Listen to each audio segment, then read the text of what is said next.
Good evening and welcome to City Limits, the show to provide you with information about the people, places, and events that shape the character of our community. We're here today at the National Museum of Transportation, and joining me is Molly Butterworth. Hi, Molly. Good morning. Good morning. Why do they call this the National Museum of Transportation? It's kind of a funny old story, now over half a century old.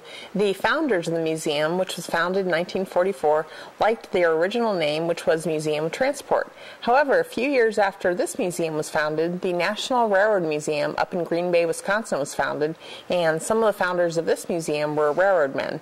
They wanted to make sure that we actually were known for our national reputation, so they changed the museum to National Museum of Transport from Museum of Transport. And we're now known just as the Museum of Transportation. Oh, okay, great. And we're out here in, just Kirkwood, I guess this is? We're actually unincorporated. We're between Kirkwood and De Pere. Okay. And if somebody comes out here, what would they expect to see? I mean, we're in the automobile part right now, but what else is out here at the museum? We really have a fantastic and diverse transportation collection. We have one of the best railroad collections in the country, one of the largest, most historic, and most significant collections of railroad artifacts anywhere in the country. We have a fantastic automobile collection from early St. Louis built automobiles, because St. Louis was just behind Detroit when it came to automotive manufacturing before the Prohibition. We have celebrity cars driven by Bobby Darin. We have a great library and archives, and we're also a fantastic park. We have 130 acres here with a wonderful walking trail up on the hillside of Barrett Station. So it's a great museum all year round, either inside the buildings or out. Okay. Do you have any aircraft out here? We do have some aircraft. We have a C-47 or DC-3 that was actually flown on by President Harry Truman, and we have a trainer that's actually a two-seat jet trainer inside one of the gates to the museum. So we do have some aircraft that are important. We also have some maritime pieces. We have some riverboat and lake boats too. And I understand you have a trolley. Is that true? You have a trolley that runs around? We have a great streetcar collection. We do have right now 3, about to become 4 operating streetcars. The one streetcar we're working on right now that we hope to unveil next year is one that ran here in St. Louis originally. We also run an original St. Louis Waterworks car that was built in 1914, and we have a CTA elevated car, and we also have an electric streetcar that was popular in the design, built in St. Charles from the 40s through the 60s. So we do have an operating streetcar collection. It's really fun to ride the streetcars. We have a wonderful volunteer group of streetcar historians and great mechanics, and they keep those running for us. They're a fantastic way to transport. I remember when I was a kid, well, I guess I should say I remember somebody told me when I was, well, I guess I had to really tell the truth. When I was a kid, I remember riding the streetcar, and it was always fun to ride those here in St. Louis. And a lot of people don't realize that was the way of getting around for many, many years here in St. Louis. Absolutely. And this is the only place where you can still ride them in St. Louis, away from our modern overhead lines with Bi-State. But it's a great place to ride the historic St. Louis streetcars. Sounds great. Well, sounds like you have a lot of stuff for everybody. So let's go ahead and start with the tour of the Auto Museum. I will. We have a great automobile collection, like I mentioned. It goes everywhere from 1901 through the 1980s. From an early 1901 St. Louis built streetcar automobile that was very slow to a 1980s kart series race car. So slow to fast and everything in between. Sounds good. Well, let's take a tour, Molly. Great. Molly, what is this particular car? This car actually has 2 names. Its lesser-known official name is the DeDia 150, named for its designer, Andy DeDia, who was a clothing designer in Detroit, but its more popular name is the Bobby Darin Dream Car. Mr. DeDia actually designed and made clothes for Mr. Darin, and he loaned this car and ended up gifting this car to Mr. Darin, knowing that it would make the car more famous. It did. Mr. Darin used it in a few of his movies and actually drove it to the Academy Awards a few times. Oh, okay. Looks like it might. He must have been a suit designer because it's got 2 tails. It's amazing that it has the tails he does, because he designed this before 1953. That's when they started building the car. In manufactured cars, tails like that, tail fins, were not that high until, or even close to that high, until 1959. So he was well ahead of his time, knowing how popular the tail fins would become. This has some of the tallest tail fins of any car ever built. And a fantastic thing, those turn signals inside the tail fins actually turn directionally with the signal. The light works, and then the tail signal turns too. I'll be darned. Very innovative. It's very, very aerodynamically looking car.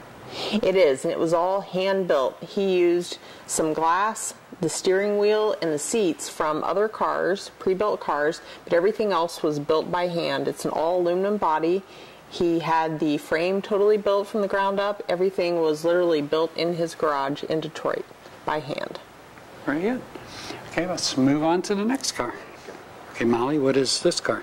This is actually a 1924 Moon Roadster built right here in St. Louis. Moon was a fantastic automotive builder and designer. They built mid-range cars in terms of quality of options and design, but the cars lasted forever. They were fantastic examples of the hand-built St. Louis cars, and we have two Moons in our collection. This is the sportier of the Moons we have because it's a two-seat Roadster. The back trunk will fold up and offer its own seat, but this was definitely the sportier way to go. The sportiest way to go would have been to roll back the top and use it as a convertible. I was looking at the tires. I was going to say, that's really an unusual tire design, but that's actually two tires. It is. Two tires on there. So I guess at that particular time, with the roads not being very well constructed at the time this car was, they probably had to have two spare tires. And back then they didn't have cell phones to call AAA with for their flat tires. Okay, now what is this one, Molly? This is another example of a Moon that we have in our collection. This is a year older, it's a 1923. It's also bigger. This is a sport touring car with two full seats in it, but it's still a convertible in the sense that cars were back then. It's a Roadster, but it's actually a four-seat Roadster. Larger, more of a family type car, but still sporty and definitely more tuned to warm weather. What would they do if it rained? Now, did they have side curtains that would come down, or? Yes, if you can see on the doors, there are small metal snaps, and the cloth windows would actually snap onto those on the side. So they would usually carry those either behind the driver's seat in the second row or in what was not really a cargo area, but that basket on the back of the car, the little tank holder. This is a 1908 Galloway delivery truck, not built in St. Louis, but used in St. Louis, and it is now the oldest surviving delivery truck from St. Louis. The Galloways were built in Iowa, but they were really great, reliable for the time, early delivery trucks. Chain-driven, hard wheels, and very simple, almost carriage-type or cargo-type wagon bodies on them. But it did work for delivery, and it was wide open in the back. There was not much in terms of a truck box in which to carry things, but it was used in the city of St. Louis as a delivery truck just after the century turned. Yeah, it does look like kind of a horse-drawn wagon with the springs, and you know the way it's laid out, it does look like. It does, and they used many of the same design and construction techniques that they had back during the horse-drawn era for these early trucks and cars. And you can see it well in this one. It is largely original. There is some original paint still on it, and still has the original wheels. It's a remarkable early truck. And the next one, I'm sure, is a 2-horsepower vehicle. Yes, we do have horse-drawn vehicles within the museum. This is a single-person buggy-type vehicle. Often these were used for social services or for social reasons. For example, gentlemen might drive past a nice woman's house and wave from these type carriages, but they're usually single-person vehicles. Slightly larger versions of these were often used as doctors' carriages. Doctors would go out with just one horse pulling them. This was actually set up in the buggy for 2 horses to pull it, as you can see in the buggy layout up front. But still very much, for the time, pre-motors, pre-engines, a sporting type vehicle. A rich person's vehicle with 2 horses instead of 1. Exactly. Farm horses did not pull this year's corn bushels in this wagon. This is a Looting House wagon that was built in 1905. It was used here in St. Louis by the Looting House family, and much of it is original, including the original Looting House paint on it. It stayed in the Looting House family until they donated it to the museum in 2007. So for over a century, this vehicle remained with the Looting House family, stayed here in St. Louis, and serviced the St. Louis area and its residents. This one, I'm sure, I know what it is. It's a hearse. This one, unfortunately, is a hearse. Back in the day of the horse-drawn era, there were horse-drawn hearses. This one came complete to the museum with its coffin in place, and inside the coffin is actually the harness work that they used to put on the horse to tie the horse up to, or to cinch the horse up to the hearse. One person from the funeral home would drive the hearse, would operate or manually it would actually steer the horses, and this would be the lead unit. The family would follow either in their own horse-drawn pieces or by walking behind this horse-drawn hearse. It did come complete with the original coffin, and they used coffins like this to actually go into the gravesite. Coffins were shaped specially for the hearses to make sure that they would fit within the glass enclosed area. But and the next one is I guess what they would ride behind, possibly? Yes, this is a cab. These were used both commercially as literally cabs that you could hire for rides, but also commercially by organizations such as funeral homes to carry passengers or to carry clients, such as families following their unfortunate deceased ones. So these were used in totally commercial purposes. They were still, in a way, very elegant in their design, curved roofs, use of glass, and kind of a stylish appearance. Really nice brass and painted lanterns, nice hardware on them, but very much a commercial vehicle. And like anything commercial, the better something looks, the more likely it is to be used or to be sold. So. It's a unique way of getting in that the front looks like it leans forward. Yes, to get it in. does. I guess the window goes up and the front goes forward, and you get in that way. Precisely. You're totally enclosed. Precisely. The front flips up, and the bottom wooden part does swing open. And here we have a steam car. We do, and it's interesting. People often forget how many vehicles were steam powered. They are familiar with our steam locomotives up in the railroad collection, but to have two steam vehicles side by side is really quite remarkable. This is an A.L. Dyke steam car, and it is paired with a Stanley steamer. These were two of the better built steam cars, and like anything steam, they had their own boilers. They heated water up past the boiling point, and that provided the power for these vehicles. The Stanley steamer was built in 1923. It's one of the last designs and manufacturers of the Stanley, or of these steamers, and there are actually owners of Stanley steamers even now, almost a century later, who still operate their Stanley steam cars. They go through and check the boilers, rebuild all the other mechanicals, and still drive them and operate them. It's quite a remarkable thing to hear several of them running side by side and hear steam locomotives, in a way, inside a car hood. Uh-huh. Next to this is something my son would love. A Harley Davidson. Oh, no, it's a Pierce Arrow motorcycle. This is a Pierce Arrow. It is an all-original Pierce Arrow motorcycle built in 1912. Pierce Arrow was very well known for their cars. They built fantastic luxury cars. They were one of the three Ps, Peerless, Pierce Arrow, and Packard were the three great P cars, and Pierce Arrow built their own fantastic motorcycles. This is an all-original example, including the original rubber on the wheels, the original leather seat. It is a long four-cylinder. Not a great deal of horsepower or speed or stability. I have to tell you, as a modern motorcycle rider, I would prefer to ride my BMW motorcycle home in the garage as opposed to this, but it is an all-original example of an early motorcycle, a great piece in our collection. Very good. I imagine that'd be pretty tough to hold up, too, when you stopped or something because of the size of the engine and the length of it. The only good thing about it is that because it sits low, the weight in the motorcycle stays low. It's easier to keep centered, and the height of the motorcycle is relatively low compared to many modern motorcycles. Things like Harleys and so forth, road cruisers do ride a little bit lower, but some of the sport bikes that we have nowadays sit a little bit higher, making them harder to control, ironically at low to no speed, stopping and so forth, making sure you get your feet down. But this was a totally different kind of ride. You can see how far back the handles on the handlebars swing. It was an all upright, definitely non-sporting, but probably adventurous ride on the 1912 Pierce Arrow motorcycle. And as long as the handlebars are, it'd be very hard to make a turn because you couldn't turn them that far because you're so far back. Exactly, and it would be hard to neutral. lean too to turn because all of that weight is up front of you instead of underneath you. So it'd make it difficult to lean into curves.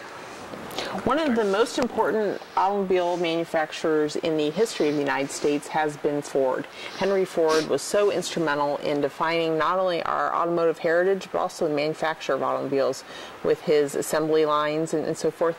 This example of a Ford was built in 1906, and it actually predates his assembly lines and the popularity and importance of the Model T. Being from 1906, this is a brass era Ford, which means the radiator is surrounded in brass, not the later steel radiators they went to. We have a very good collection of Ford automobiles, and Fords were built here in St. Louis all the way up through the Explorer for decades. This is an example we think Henry Ford might have actually ridden in one of his parades. We have two such vehicles. We also have a 1915 Model T from Ford that had an emblematic cutout of Henry Ford's face on the grille for so long that after that emblem was taken off, the shadow from his face still existed on the radiator of that car. So it's kind of fantastic to have a Model T we can point to and say, see, there's Henry Ford, literally. There's his face itself. Okay, now this car I'm familiar with, a Chevrolet Bel Air. I've ridden in a car like this. This is a Chevy Bel Air, and this is one of the best and most popular examples of those. Not only is it a Bel Air, it's a 57, and it's a convertible. There is a great story behind this car itself. Jack Taylor, who founded Enterprise Rent-A-Car, was in sales at Lindbergh Cadillac. He founded Enterprise in 1957. He donated much of the money that we used to completely redo this building, add the exhibits that are in it now, and he loaned this car to us, built a neon movie theater exhibit behind it. His employees got together in 2006 into 2007, approaching the 50th anniversary of the founding of Enterprise, bought this car, had it completely restored, and gave it to Mr. Taylor as a gift on his 50th anniversary of the founding of Enterprise. He has put it on exhibit here at the Museum of Transportation, and it's one of our most popular cars. It's beautiful. It really is. It's a fantastic workmanship example. is not in cars nowadays. It's in that car. No, I'm afraid it's not. I would feel both happier and like I were less likely to break down in this than in a new car I might go hop in at a dealer's lot. There you go. I remember the commercial they had, "See the USA with a new Chevrolet" or something, remember? Years ago. Yes, exactly. Very, very innovative. On exhibit here at the museum, we have two cars side by side that have great familial stories. This is a 1921 this is a 1921 Cadillac Suburban. This was bought new by two sisters in St. Louis. They did not drive this car. Their chauffeur drove it for them, and they rode in the back seat. When their chauffeur passed away in 1935, they took this car, put it up on blocks, and stored it in their garage until they donated it to us over 30 years later. The car still has their initials painted on the door, and it has never been touched, never been repainted, never been rebuilt. When their chauffeur passed away, that was the end of this car's active life. But it remains exactly as it was the day it was built, 1921. Our next vehicle is also a familial vehicle. This was one of the early Mustangs to be sold here in St. Louis. It was a 64.5, sold in the third week of April of 1964 here in St. Louis. A lady in St. Louis bought it and kept it and drove it and drove it and drove it until she stopped driving due to old age in the early 2000s. Her family took this car, had it completely restored for her. Even though she wasn't driving anymore, she loved the car so much that she was incredibly touched and excited to see it back in its original condition. When the museum received it as a donation, we were so grateful for it, but as we pulled it out of her driveway, she cried as we drove down the road with it because she had already really missed her car. Yeah, well, Mustangs tend to do that to you. Having had one, a convertible myself, yes, they do. Yeah, I also had one years ago and would love to have it again today. Okay. this car is named after a girl, a Doris. Now, And what's it's the as story pretty as a behind this Doris one? would be. Dorises were actually built here in St. Louis. This is a Doris Opera Coupe. This was actually designed and built for families, couples to go to the opera. That's why the roof is so tall. Men could get in this car and still keep their top hat on, not have to remove the hat because of the car. They were often chauffeur driven to the opera. That's exactly how this Doris was used. It was built in 1917, and it's a fantastic example, again, of a St. Louis built automobile. Okay, and the one next to it is a Doris also? This is also a Doris. This Doris actually started off life as an automobile and ended life as a truck. This was built in 1919 and started off as a regular touring car, but the Debrecht family, who owned Debrecht Market here in St. Louis, wanted to use it as a delivery and cargo truck. So they changed the original car body and converted it to a truck body. But it's still a fantastic example of a very versatile, well-built Doris. Okay, this is a St. Louis Corvette, I'm sure. This is a St. Louis Corvette. This is a 1965 built here in St. Louis, a fantastic example of a convertible in its original goldenrod yellow, and I have to admit, having driven this car, it still is a fantastic car. Yeah, the only problem with Corvettes, they're so low to the ground. It's almost like sitting on the pavement. When you try to get out, it's a long way to get up. To try to be elegant, getting in and out of them is definitely a practice skill. It takes a little while to do. The best thing to do is to do that when nobody's looking. There you go. That's the lesson I've learned. Especially if you're wearing skirts, right? Yes, absolutely. That's true. And the setting in front of it here is the Coral Court Motel, which is a famous motel in St. Louis. Exactly. Which has a famous, infamous history, I guess. Depending upon when you check its history, its early history was definitely famous. The Coral Court was built on what is now Watson Road, which was then Old Route 66 in the area that is now Marlboro. The motel was started in 1941, and each of the units built in the motel had 2 rooms with garages in between. So each room had its own enclosed garage. And when the Coral Court first opened, it was a fantastic motel. It was a day's drive from Chicago on Route 66. So if you were leaving Chicago or headed home to it, it was a great place to stop. It was beautifully landscaped and manicured. The buildings were really fantastic with the glazed bricks, and the design was amazing. It was one of the first introductions of sort of that California type design style here in the St. Louis area. The motel was added on to in 1946. The unit that we have here on exhibit was built in 1941. When the Coral Court was demolished in the mid-1990s, volunteers and staff from the museum went and by hand dismantled one of the units, brought it back, and stored it here at the museum until we were able to re-erect a portion of one of the rooms here at the museum. Now, what we have not forgotten in our interpretive story of the Coral Court is the story of the days after Route 66. When Interstate 44 opened in the mid-1960s and removed much of the automotive traffic from Route 66, Coral Court had to do some different kinds of things in its business plan to keep the revenue coming. One of the things they added to their business plan was the introduction of hourly rates. So customers could come in and reserve a room for an hour or 2. The garages allowed customers to, in essence, hide their cars inside the Coral Court. So trying to be as elegant as I can about this, people could reserve rooms at the Coral Court for use during lunchtime, say, at work, and head back to work, and nobody would be any the wiser about their stop at the Coral Court.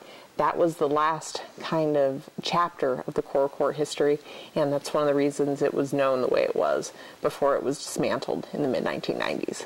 So a lot of stories in St. Louis, that's for sure. There are some very public and pretty, and some more on the corner kind of whispered. My most exciting car to see here at the museum. Tell us about this one, Molly. This is an amazing car. It's also an incredible example of what was an amazing program run by Chrysler Automotive. Chrysler had a turbine car program for decades. In that program, the automobiles were run by turbine engines. The great thing about turbine engines is they will run on any liquid that burns.